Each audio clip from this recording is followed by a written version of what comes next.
Hey, listeners. Today's episode is a little different because we're going to talk about the things you probably never noticed. The scenes that softened the truth, the family members who refused to be part of this project, and the secrets that never made it past the editing room floor. This is Michael. 30 plus secrets and hidden details you missed, and trust me, even if you've already watched this movie, by the end of this, you're going to see it in a completely different light. Let's start with the numbers, because the numbers tell a story of their own. Well, this wasn't just another biopic. It became a genuine record-breaking event. Globally, it crossed the $1 billion mark, pushing past the record that Bohemian Rhapsody had held for years. Think about that for a second. A film about the life of one musician, earning enough at the box office to write itself into the history books. The opening weekend alone was so massive that theater owners were stunned because no biopic in recent memory had opened with that kind of explosive force. The domestic opening blew past the previous benchmark set by a different musical biopic years earlier, and the global opening weekend numbers left industry insiders speechless. It also became the highest grossing release for its own studio, overtaking a beloved action franchise that had held that title for over a decade. And here's what makes that success even more fascinating. The road to get there was anything but smooth. The release date shifted more than once, first announced for 1 year, then pushed into the next. Additional photography meant weeks of reshoots. The script went through multiple rounds of revision, and the behind-the-scenes drama was loud enough that a lot of people genuinely wondered if the film would ever make it to theaters on schedule. But when it finally landed on screens, it shattered almost every prediction thrown at it. Even the teaser trailer set its own record, racking up over 100 million views within 24 hours, enough to get people inside the industry talking about just how big this thing could become. Now let's get into the part where the real story begins, at home with family. The dynamic shown with Joseph Jackson is handled very carefully in this film, and honestly, more softly than reality. On screen, we see him mock his son with a cruel nickname and discipline him with a belt. But if you go back and read Michael's own interviews and biographies, he described things far more disturbing than what made it to the screen. Michael said he was never allowed to call his father Dad, only by his first name, so that no emotional closeness could ever form. This wasn't an occasional thing either. It was routine, and whatever object happened to be within reach became the instrument of punishment. In some interviews, Michael described being made to strip down, having oil rubbed onto his body, and then being struck with the cord of a clothes iron. It was intense enough that his mother, Catherine, had to physically intervene at times. On top of that, Joseph reportedly had his children perform in venues that were completely inappropriate for their age, including nightclubs when Michael was as young as 7. None of this is shown with that level of detail in the film, but for what did make it to screen, the actor delivers a genuinely powerful performance, portraying a man who could justify almost anything in the name of discipline and results. When it comes to casting, the hardest task by far was finding a child who could play young Michael. It wasn't enough to simply resemble him. The kid had to sing, dance, and carry that same natural charisma Michael had from childhood. The production team eventually found a talented young performer who was already known online for his Michael-inspired videos before the film ever came calling. That raw, self-taught talent is exactly what pushed him to the top of the list for the role. Beyond the central family, the supporting cast is stacked with names that most casual viewers might not immediately clock. The actor playing the founder of Michael's very first record label brings a quiet gravitas to every scene he's in, portraying a man who saw the raw talent in a group of kids from Gary, Indiana, long before the rest of the world caught on. Another actor takes on the role of a pioneering female music executive whose behind-the-scenes influence on Motown's biggest acts rarely gets the screen time it deserves, and the film at least gives her a handful of scenes that hint at how much of the industry's machinery she quietly kept running. There's also a supporting turn from an actor known for prestige dramas, playing one of the executives who helped steer Michael's solo career at a pivotal turning point, a role that, while brief, anchors some of the film's more business-oriented scenes with real weight. Casting the mother, Catherine Jackson, came with its own pressure. Since she's remembered by fans as the steady, gentle counterbalance to Joseph's intensity, the actress who took on the role reportedly spent time studying old home videos and interview footage to get Catherine's cadence and quiet strength just right. Olwar and several critics singled out her scenes as some of the most emotionally grounded in the entire film, even when the writing around her occasionally leaned towards simplifying her role into the peacekeeper, rather than a fully three-dimensional person with her own complicated history in that household. Now let me ask you something. Just take a second and think about it. Do you remember the first time you ever heard of Michael Jackson? For me, it was years ago, watching one of his performances for the first time, and that memory has stuck with me ever since. I bring this up because this episode isn't just a dry list of facts. It's a connection that runs through an entire generation, and I wanted this one to feel personal. All right, back to the film. Jafar Jackson, Michael's real-life nephew, took this role with an intensity that's hard to overstate. He rehearsed for hours on end, over and over, until every single movement felt exactly right. He's talked about practicing until his feet bled or went completely numb. And honestly, that makes sense. He was stepping into shoes that would feel impossible for almost anyone else to fill. What makes his commitment even more remarkable is that this was his very first acting role of any kind. He had no film credits, no television experience, nothing to fall back on except the fact that he had grown up around this exact family, watching home videos of his uncle rehearsing in that same house. Directors and choreographers who worked with him during production have said that the hardest part wasn't teaching him the steps. It was getting him to stop overthinking them. Michael's signature movements look effortless precisely because they were built on decades of discipline, and recreating that illusion of effortlessness turned out to be far harder than recreating the steps themselves. The choreography team reportedly built an entire rehearsal process around breaking down archival footage frame by frame, then having Jafar rebuild each sequence from the ground up, rather than simply mimicking the surface-level movement so that his body would understand the rhythm the same way his uncle's did, rather than just visually reproducing it. A lot of people assume the film simply uses Michael's original vocals for every musical number, but the reality is a bit more layered. Jafar actually sang during the musical sequences, but his vocals were blended together with Michael's real recordings. According to the sound team, the idea was to keep Michael present throughout the film without robbing Jafar of the chance to truly perform, both physically and vocally. In a few specific scenes, like the ones set inside the recording studio, the actors were allowed to sing entirely solo, whether that was Jafar or the young actor playing a younger Michael. One important recurring character throughout the story is Bill Bray, Michael's longtime bodyguard, who stayed by his side for a huge stretch of his life. Over time, Bray became far more than security. He became one of the people Michael trusted most, almost occupying the role of a father figure in his life. It's also well known that Michael loved visiting toy stores and going on massive shopping sprees, and the film reflects that.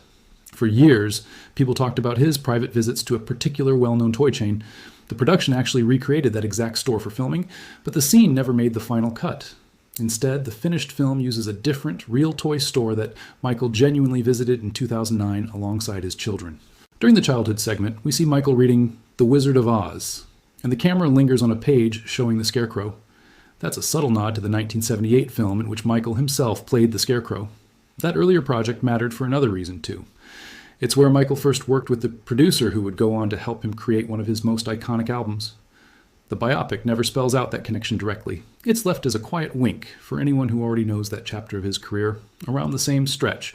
We also see him with a copy of Peter Pan, a character Michael felt a deep personal connection to, and whose idea of eternal childhood would later inspire the name of his ranch. Now, on to family. Because several of Michael's siblings are completely absent from this film, 3 names in particular don't appear at all. According to one of his sisters, one of them politely declined to be part of the project. Another has always kept a lower profile than the rest of the family. And the third situation is more delicate, tied to a strained relationship with a brother, who also happens to be one of the film's producers. That tension reportedly traces back to a woman who was in a long relationship with one brother and had 2 children with him before the 2 separated.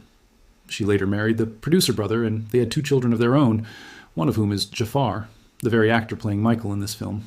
Paris Jackson, Michael's daughter, has been very vocal about her disapproval of this project. She said she read an early draft of the script and offered notes on things she felt were dishonest or that simply didn't sit right with her. Those notes, according to her, were never incorporated, so she made the decision to distance herself from the project entirely. The film also includes Bubbles, the famous chimpanzee who appeared in videos, promotional material, and even accompanied Michael on a trip to Japan. That said, the movie takes a bit of a timeline liberty here. It implies Bubbles was already around before Michael's first nose surgery, before he hired his longtime attorney, and before his early 80s tour. According to actual records, Bubbles wasn't born until a couple of years after all of that had already happened. The film also touches on the making of Beat It, suggesting Michael recruited real gang members for the music video, which is true, but with some nuance. Not everyone shown in that video was an actual gang member. Some were professional dancers layered in alongside them. That mix gave the video real authenticity, while the whole shoot was coordinated carefully alongside local police to keep everything controlled.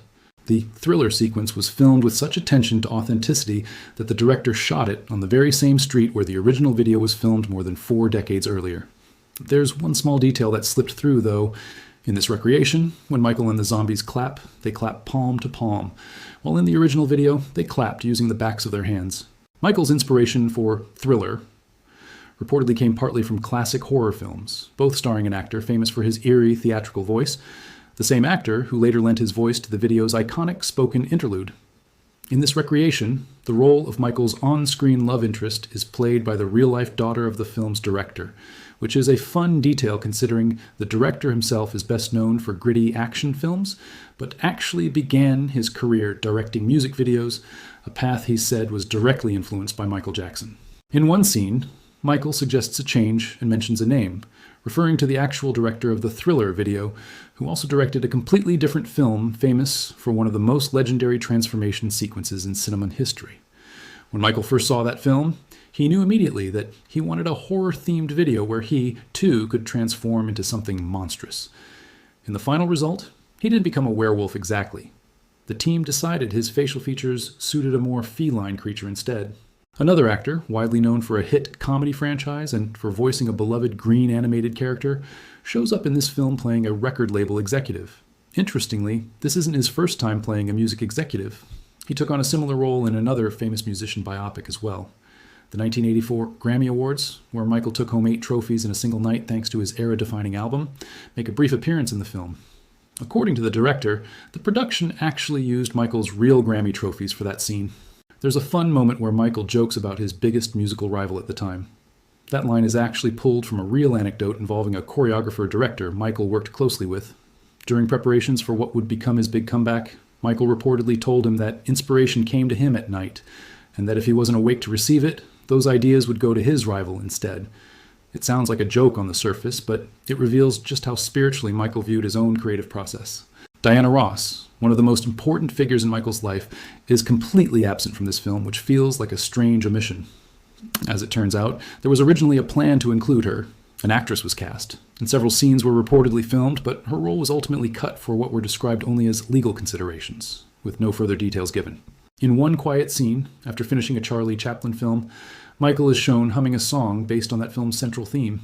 This was reportedly Michael's favorite song of all time, enough that he recorded his own version of it on one of his later albums, and it's the same song his brother performed at his funeral. One pivotal moment shows Michael meeting the man who would become his lawyer and longtime representative. The casting choice for that role didn't sit well with Paris Jackson, not because of the actor himself, but because that same person is also one of the film's producers, and after Michael's death, became one of the administrators of his estate, something Paris has publicly questioned.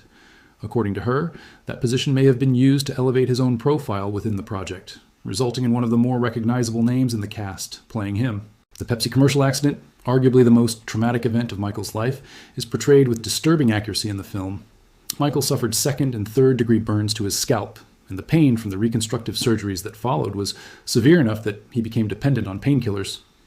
The film doesn't specify the exact compensation he received, but according to reports, that money was donated to the burn unit at the medical center that treated him, which the film does show. The movie also shows Michael, even after the Pepsi accident, agreeing to go on tour for the sake of his family, though one detail is left out. According to some accounts, it was Joseph who asked Catherine to convince Michael to participate, knowing full well that Michael could never say no to his mother. Including that detail would have painted Catherine in a slightly more uncomfortable light within the story, not necessarily as a villain, but as part of the family pressure surrounding Michael. The film portrays Michael's brothers in a fairly positive light overall. The biggest tension shown is them not wanting to play a board game with him. There's a light mention of one brother staying behind at their old label when the others signed elsewhere, but the film glosses over the much bigger tension that emerged once Michael became a solo phenomenon. It might not be fair to say every brother was jealous, but it's true that as Michael grew into an ever bigger star, the family group increasingly lived in his shadow. That tension became especially visible during the mid-'80s tour, but the film concentrates almost all the conflict onto Joseph, leaving the friction between the brothers themselves far more diluted than it actually was. The scene where Michael announces his final tour with his brothers closely mirrors what really happened. It's almost word for word what Michael actually said in that moment. But there are a few notable differences. At the time, there were 6 Jacksons on that stage, including the brother whose shirt Michael tears in that iconic moment. But since that brother doesn't exist as a character in this film, the lineup here is reduced to 5. Also, the song they were actually performing when Michael made that announcement was co-written by that same absent brother, so the filmmakers swapped it out for one of Michael's own solo tracks instead. This film was originally intended to cover one of the most controversial chapters of Michael's life, the 1993 allegations brought against him. According to reports, those scenes weren't just written into the script. Some were actually filmed and formed a significant part of the third act. But the problem surfaced later. when a legal clause was discovered in the settlement between Jackson and the accuser's family, a clause that barred any film benefiting the estate financially from dramatizing the case. Because of that, all of that material had to be scrapped, the ending was rewritten, and new scenes were shot so the film could instead focus primarily on Michael's rise to fame, ending before those first allegations ever surfaced. If you stay through the credits all the way to the end, you'll find a dedication to Tito Jackson, one of the original members of the Jackson 5, who passed away in September 2024. Critics were not particularly kind to this film. Many accused it of being overly sanitized, almost like a greatest hits reel that recreates Michael's most iconic moments without digging into the more complicated or controversial parts of his life, leaving some to describe it as more of a surface-level tribute than a genuinely revealing portrait of the king of pop. Even so, most critics agreed that the lead performance was one of the film's biggest strengths. His movement, his stage presence, and the way he captured Michael's more reserved, vulnerable side earned widespread praise. And honestly, no matter how harsh the criticism got, for a lot of fans, this film still works as a nostalgic experience, one that celebrates Michael's music, image, and legacy. What's particularly interesting is the gap between critical reception and audience reception. Professional reviewers, especially those who cover film for a living, tended to grade the movie down for exactly the reasons already mentioned. The sanitizing, the missing controversy, the sense that some of the messier truths had been smoothed over for the sake of a cleaner narrative. But general audience scores told a very different story, landing dramatically higher than the critical consensus. That kind of split isn't unheard of in the biopic genre, but it's rarely been this pronounced. Some entertainment analysts pointed out that audiences going into a film like this aren't necessarily looking for journalism. They're looking for a communal experience built around music they already love, performed live-in-the-room style on a big screen with a crowd around them. Whether or not that's a fair standard to hold a 2.5-hour dramatized feature to is a debate that's still playing out across entertainment columns and fan forums alike, and it's likely to keep resurfacing as the sequel moves toward its own release. The marketing campaign leading up to release leaned heavily into that communal, nostalgic angle rather than trying to sell the film as a hard-hitting exposé. Trailers were cut to highlight the concert sequences and the more triumphant beats of Michael's rise, rarely lingering on the darker family material for more than a few seconds at a time. Posters and promotional imagery echoed classic album covers and iconic performance photography, rather than leaning into typical prestige biopic marketing, which tends to favor moody, shadow-heavy portraits. That choice paid off financially, even if it reinforced the exact criticism reviewers would later level at the finished film, that this was designed from the ground up to be a celebration first and an examination a distant second. Not long ago, it was revealed that the original cut of this film ran close to 4 hours, which is part of why the studio reportedly considered splitting it into 2 separate releases. At the time, nothing was ever officially confirmed. But sometime after release, once the film had proven itself as a massive box office success, a sequel was officially confirmed. So in more ways than one, Michael's story is still being told, not just through that upcoming sequel, but through the way his legacy keeps reaching new generations. Why, for some, he defined childhood. For others, he defined their teenage years. And for plenty of people watching now, he's a legend they discovered much later, long after his passing. But in every single case, the reaction is the same. Just a silhouette in a hat, one sparkling glove, a single dance step, or that unmistakable voice, and everyone instantly knows exactly who they're looking at. And that's exactly why Michael Jackson's impact isn't going anywhere. Before we wrap up, let's talk about a few things happening behind the camera that most viewers never think to ask about. The costume department reportedly spent months tracking down or recreating some of Michael's most recognizable outfits, down to the specific stitching patterns used on his original stage jackets. Several pieces were built from scratch, using photographs and archival footage as reference, since many of the originals are either too fragile to use on set or are locked away in private collections. The choreography team faced a similar challenge. Rather than simply copying moves from existing footage frame by frame, they worked to rebuild the underlying technique so the movement would feel lived in rather than imitated, which is part of why so many reviewers singled out the physical performance as the film's strongest element. There's also an interesting story behind the music rights themselves. Clearing the rights to use dozens of original recordings and compositions inside a dramatized narrative feature is a famously complicated process, often requiring separate negotiations for the master recording, the publishing rights, and any samples or interpolations layered on top. Reports from early in production suggested the producers had secured rights to roughly 30 songs for use across the film, which shaped a lot of the structure. Certain eras of Michael's career were prioritized specifically because the rights to the associated music were already in place, while a few other moments that might have otherwise made the cut were left out simply because the licensing couldn't be finalized in time. Casting extended well beyond the immediate family circle, too. Executives at 2 different real record labels appear as characters, and several members of the supporting cast have their own small but meaningful connections to the music industry off-screen, which added a layer of authenticity to scenes set inside recording studios and executive offices. Location scouting was another quiet challenge. Production traveled to multiple cities to find spaces that could double for iconic decades-old venues, rehearsal spaces, and the family home itself, since so many of the original locations no longer exist in a form that could be filmed. So, to sum all of this up, this movie sits in an interesting spot. It's a massive commercial success, a technical achievement in performance and recreation, and clearly a passion project for everyone who poured years into making it. But it's also a carefully curated version of a much messier, more complicated real story, shaped as much by legal boundaries and family politics as by any creative decision. Knowing all of this doesn't necessarily change whether you enjoy watching it, but it does change how you watch it. If you enjoyed this one, let me know in the comments which detail surprised you the most, and if you want a deeper dive into any part of the Jackson family story, tell me down below, because there's a lot more ground we could still cover. Take care, and I'll catch you in the next one.